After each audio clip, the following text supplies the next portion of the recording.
we're into part 3 of five faculties for effective prayer. And today we're looking at the faculty of judgment.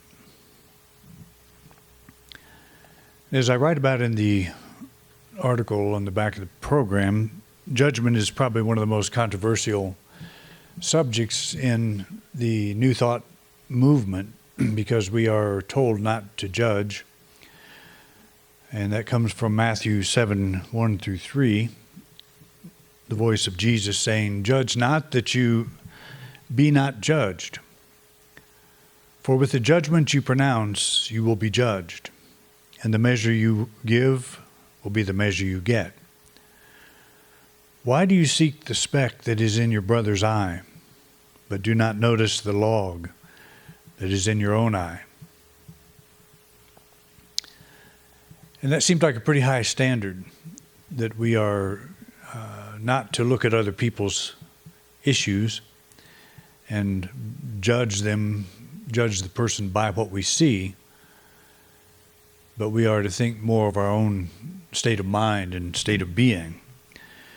And that's not an easy thing to do, because our eyes are designed to look out, not in. They don't tend to look at ourselves. And so we see everybody else, and it's very easy to see things that we like, things that we don't like, and to pass judgment on those things, on the behavior and all. And of course, there's a lot of things that go on that are pretty insane, which is a judgment, but it is true. And what do we do with that? It's very hard to not be judgmental. It's very difficult. And so when we do it, when we pass judgment on someone or some condition, we may feel that we're not spiritually enlightened yet, and our soul's not evolved to the point where we're ready to ascend, and we've got some work to do. And that's kind of a given. But the message is pretty straightforward as we read it there. We should focus on correcting our own shortcomings before we criticize the shortcomings of others. And that's kind of where we put judgment. That's kind of how we define it. But we need to ask this question: is this all there is to that subject, to that idea? So in this series, we're treating judgment as a faculty rather than as a morally correct practice.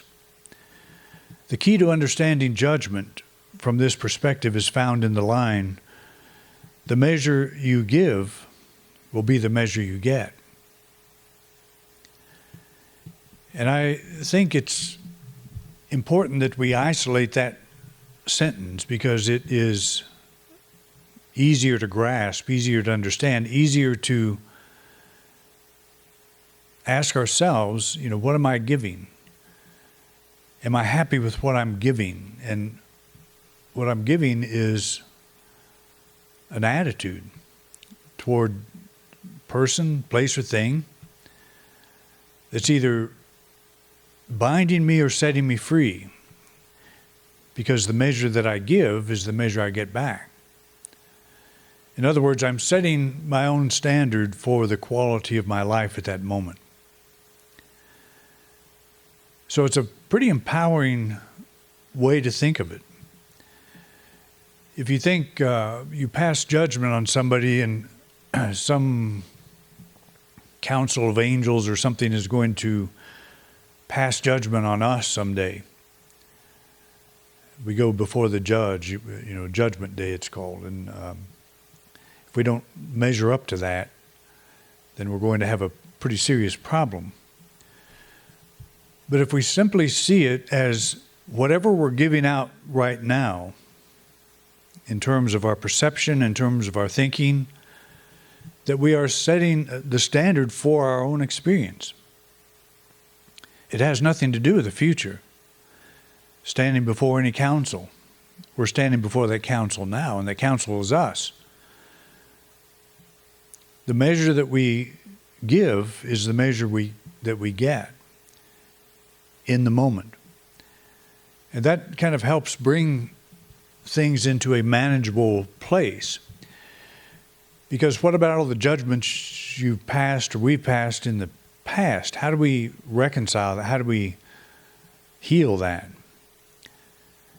And the only time and place we can do that is in this now moment. Perhaps there are some things we can do to, communicate with others that we apologize for some behavior that we engaged in or whatever, but for the most part, that probably is not going to happen or be able to happen. Maybe we have a problem with someone who's passed on, so we can't really deal with it. But the spiritual principle is found in this line: the measure that you give is the measure you get. And we're always giving. We give our attention. We're always giving our awareness in some direction. And there's kind of a feedback loop going on. What we're giving out is what we're getting back at that moment. And it's important for us to think about quality of life. What do we mean by that? And the way I've always defined it is it's what's happening in you right now. What's going on in your thought and feeling right now. Because you can have a lot of good things in place in your life, but be having a miserable experience, be having a real poor quality of experience. Because you're not thinking about all the good things that you have going on. You're thinking about some one thing that you're hung up on, and it's making you miserable. Have you ever thought you offended somebody and you worried about that and found out later that they had never even given it a second thought? It's like, why did you worry about that? Why would that bother you?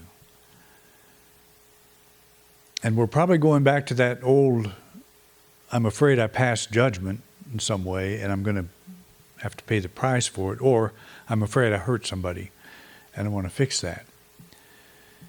And that person probably was in a bigger place, so big that they weren't hurt by it, and maybe didn't even come close to thinking that way. But we did, and so what happens to our quality of experience? We may spend a sleepless night or two trying to reconcile that when it's all in our own mind. So the spiritual principle involved here could be stated like this: the level you see from is the level you experience. This is our quality of life. And Emerson said it in a more direct way. He said, you can only see what you are. And I never took this as meaning, I'm a spiritual being, and so I can only see spiritual things. We only see who we think we are at that moment. We only see according to how we're defining ourselves. Not ultimately from where we are, because if we all saw all things from where we are, we would never react to anybody in a negative way. We would never look at any situation and label it bad, because we are larger than all of it at the spiritual level. When you are feeling your very best, things don't tend to get under your skin. Have you ever noticed that? And when you're feeling your very worst, all things get under your skin. It's a very interesting thing. It's not the world so much as it is how we're perceiving ourselves, the experience that we're having ourselves. And we are passing judgment according to how we feel, according to how we are seen at that moment.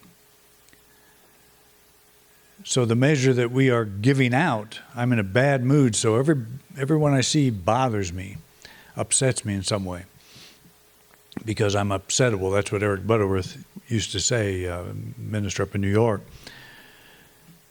that if you're upset, it's because you're upsettable. Well, we're all upsettable. We're all at that place different times in our lives, maybe different times throughout the day. And so we fall into a level where we start reacting in a negative way, and we're passing judgment according to how we feel, how we see ourselves at that moment, according to where we are with our quality of life. The world basically doesn't change. It's always just a swirl of stuff that's going on. and we're going through it and we're looking at some things, depending on where we are. There are times you can look at news headlines and it won't bother you at all because you feel strong, you feel good in yourself. And there are other times where every headline will bother you because we get down into this low emotional level and we feel like it's just the world's falling apart. And we don't know what to do about it. We feel helpless to do anything. And it's not that things aren't going on that would be better off changed in some positive way, although we never really know what comes out of things that we just see from a surface level. We don't know all of the things that happen, all the dynamics that happen in all the people involved. As I pointed out last week, some people have had some pretty bad things happen to them, but when all was said and done, they would end up saying that was the best thing that ever happened. If it hadn't happened, I would not have seen this particular path in life that I'm on now. And anytime we're going through something like that, we want to get rid of it. We want it to go away. We want to pray it away. We want to get it out of our life, and that's a judgment. It's the type of judgment that destroys our quality of life in that particular moment. And so that's what we are looking at. You probably have seen this cartoon. I saw it years ago, and I was amazed that you can still find stuff like this on the internet, but there's a couple of caterpillars munching away on a leaf. They see a butterfly going over, and one says, "You'd never get me up in one of those things." So this little guy is passing a judgment. He's saying, I would never do that. And of course, if he doesn't get eaten by a bird, he probably will. He'll probably be one of those things. But you see the difference in how the caterpillar would think, munching on the leaf, as opposed to how the butterfly might think. It sees a whole different world, sees the world in a very different way. So you better be willing to get up in one of those things. That's the question. And actually the cartoon is, the funny part about it is, the caterpillar's not going to stop that process. He doesn't have the power to do that. We don't either, really. Because greater good unfolds through us whether we like it or not. It doesn't always look like we think it ought to. But that's a pretty important thing to think. We think we're in charge of how the river flows, but we're really not. We can put ourselves at different places in that river. We can have different relationships with it. We can try to swim up the current, or we can go with the flow, as we say.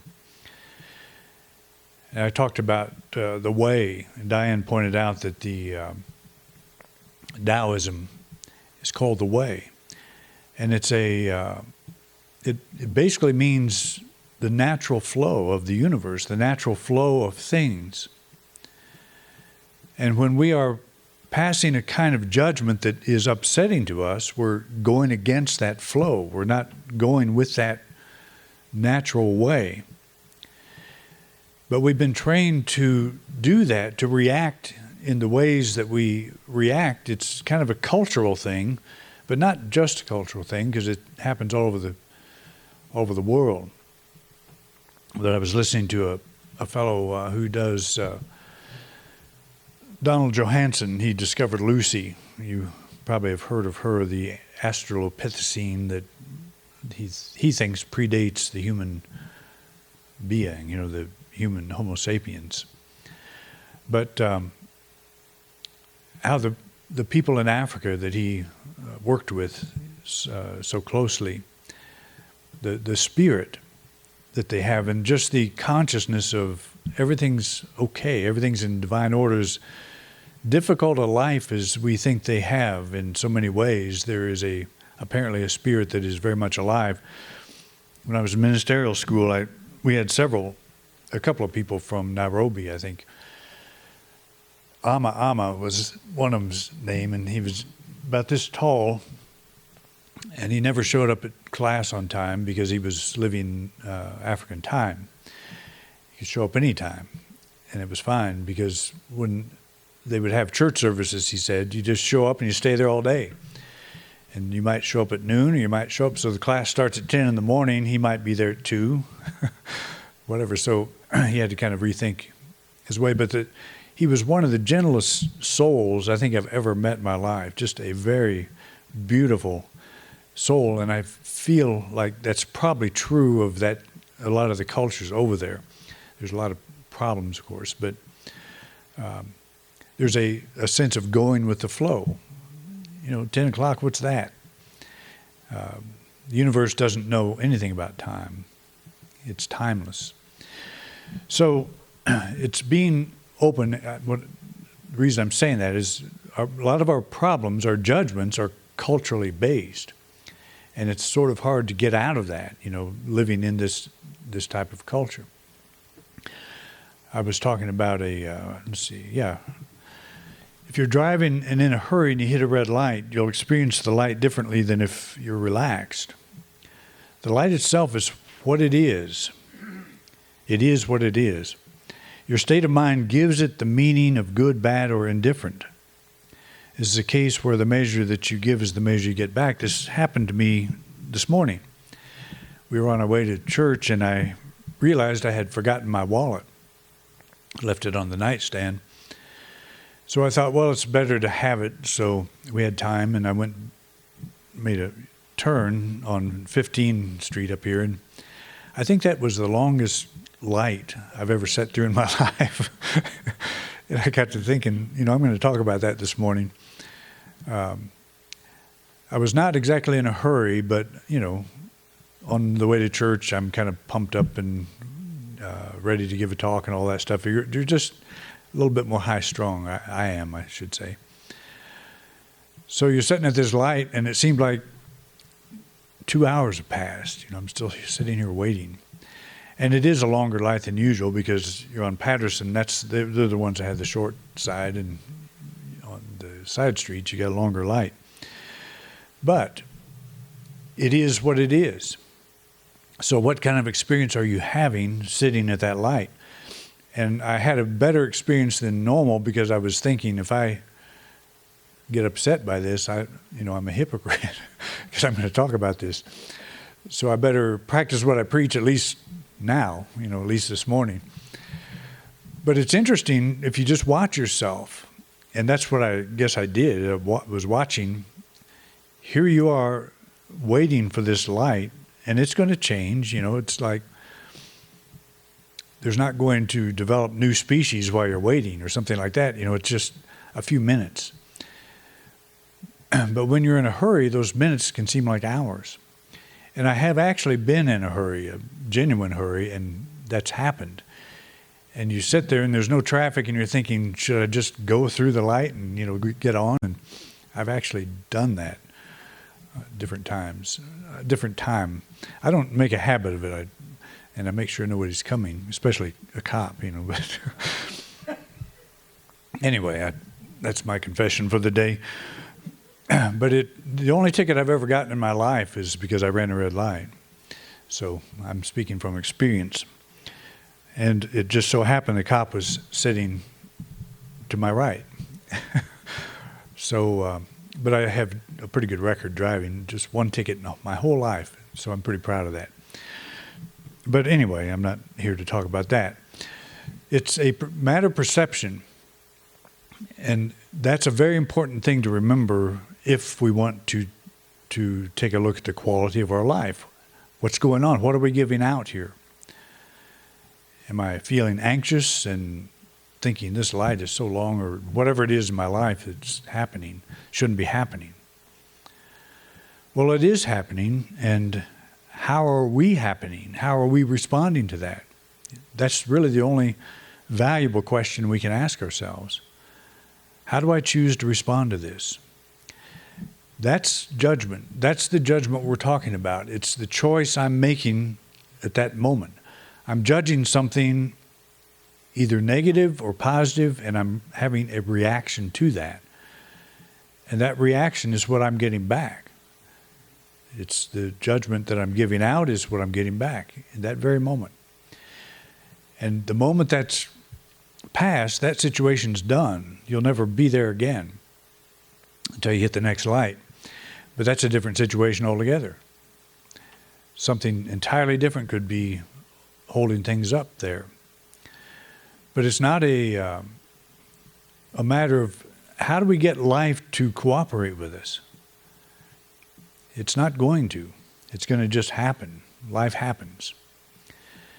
And how are we responding to that? That's the question. And that's why I like to think of judgment as a faculty. It's a thing that we exercise. We have a choice in how we exercise it. But we have to be conscious. You know, that's the secret to all of these things. Because that choice that we make, that's our prayer. That's the fuel that we're giving to the quality of our life at that moment.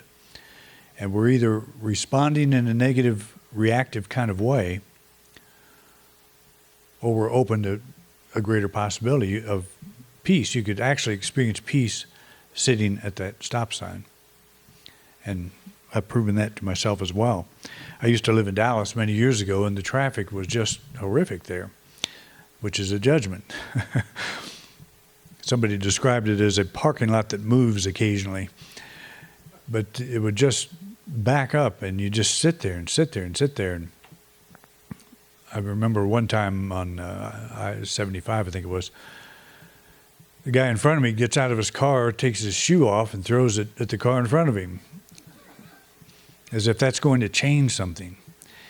He was having a bad judgment moment. It's like, you know, you could throw a brick at the car in front of you, and it's not going to move any faster.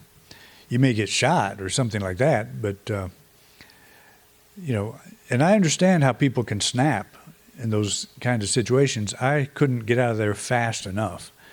I lived there a total of about 3 years, and it's just not the kind of lifestyle I want to be in. There's a lot of good things about it, but there's a lot of things like that I didn't like. But that's sort of our human condition. You get in big cities and things happen to human character, life, the quality of life, the value of life goes way down. The more we compress each other together, the less concerned we are about our neighbor. But it's so we put ourselves in the best situation we can that we fits our likings and expectations and so on.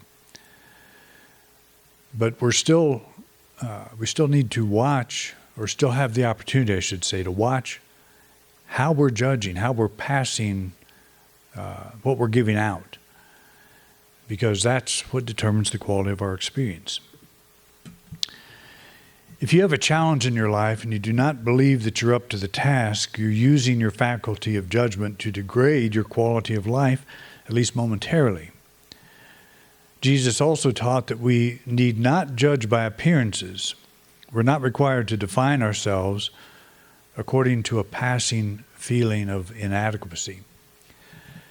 So the moment we judge ourselves for being judgmental, you know, we're in that loop that is very difficult to get out of.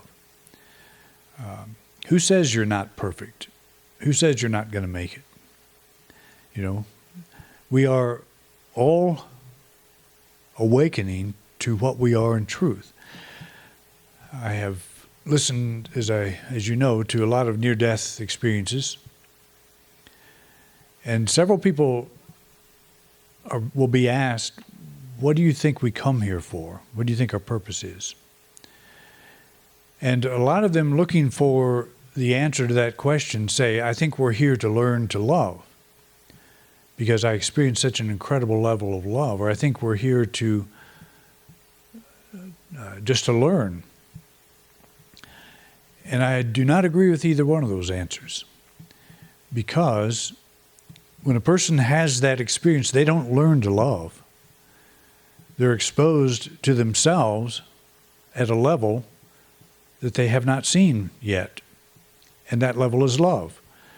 We are love in expression. And what happens in those situations is the whole ego thing is just stripped away. And they're left standing for who they are. Their authentic self is there. And the level of love and beauty that they experience is indescribable, and you cannot learn that. You have to experience it. And I don't know how often we can actually do that while we are in this physical body, because it has a way of shutting down much of our capacity, probably 99.9% of it, according to some of the stories that are told. So I don't think we're here to love or to learn to love. I think we're here to learn to strip ourselves of that which prevents love from shining through us. It's not that we're learn how to love. You can't learn how to love. But we can learn to let go of the things that prevent that level of expression. And the thing that prevents it more than anything else is our faculty of judgment. We're judging ourselves as a human being in this body, in this moment, with these circumstances that we can't quite deal with. So I don't think we're here to learn. I think we're here to let go, to unclothe ourselves of this ego, this self-image that prevents that light from shining. And if we don't succeed in this lifetime, which we probably won't, we drop the body, and that's when we go back home. And I'm not saying we should all look forward to that day. What I'm saying is we're not here to learn, we're here to experience life on this planet. Because you can't experience it like we do without a body. So you take on a body, sign up for this short journey, and you have this experience. But you will not be judged by some God up in the sky or anywhere else for your failure to get it. If we don't get it, we're still fine. But what's the quality of our life like while we're not getting it? That's why we want to get it. It's not to convince somebody else or something else that we're worthy. It's to come to that realization ourselves. So next time you're confronted with a challenge, try using your faculty of judgment like this. Things are not as they appear. Greater good is now unfolding through this situation. God's perfect wisdom shows me the best and highest way to my greater good. Can you see that well enough to repeat it with me? Let's just take the first sentence here together. Things are not as they appear. Greater good is now unfolding through this situation. God's perfect wisdom shows me the best and highest way to my greater good. And that's in the back of your program, so take that home and use it this week. When this attitude becomes the measure you give, you can be sure the measure you get back will be equally rewarding. So it's not a tug of war with God or anything like that. It's a decision that we make to improve the now moment, our experience in this now moment. Okay? All right. We'll do another one of these next week. I think it's Will, if I'm not mistaken, next week. All right. Thanks for coming out. As I went down in the river to pray, studying about that good old way, and who shall wear the starry crown, good Lord, show me the way. Oh, sisters, let's go down, come on down. Oh, sisters, let's go down in the river to pray. As I went down in the river to pray, studying about that good old way, and who shall wear the robe and crown, good Lord, show me the way. Oh, brothers, let's go down, come on down. Oh, brothers, let's go down to the river to pray. As I went down in the river to pray, studying about that good old way, and who shall wear the starry crown, good Lord, show me the way.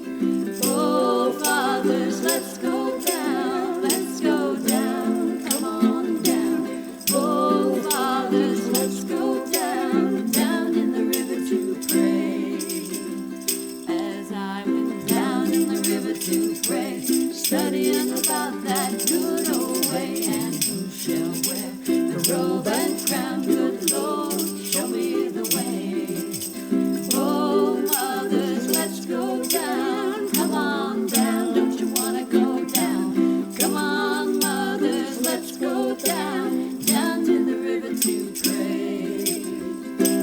As I went down in the river to pray, studying about that good old way, and who shall wear the starry crown? Good Lord, show me the way.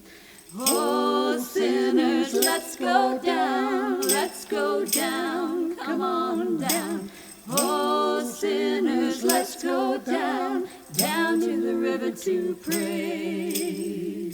As I went down in the river to pray, studying about that good old way, and who shall wear the robe and crown? Good Lord, show me the way. You've been watching a talk given by Reverend Doug Bottorff here at Independent Unity in beautiful Grand Junction, Colorado. Thank you for watching. Please like and subscribe. It really helps us spread our message.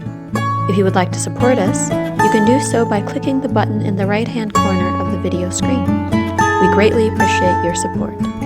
Thanks again for watching.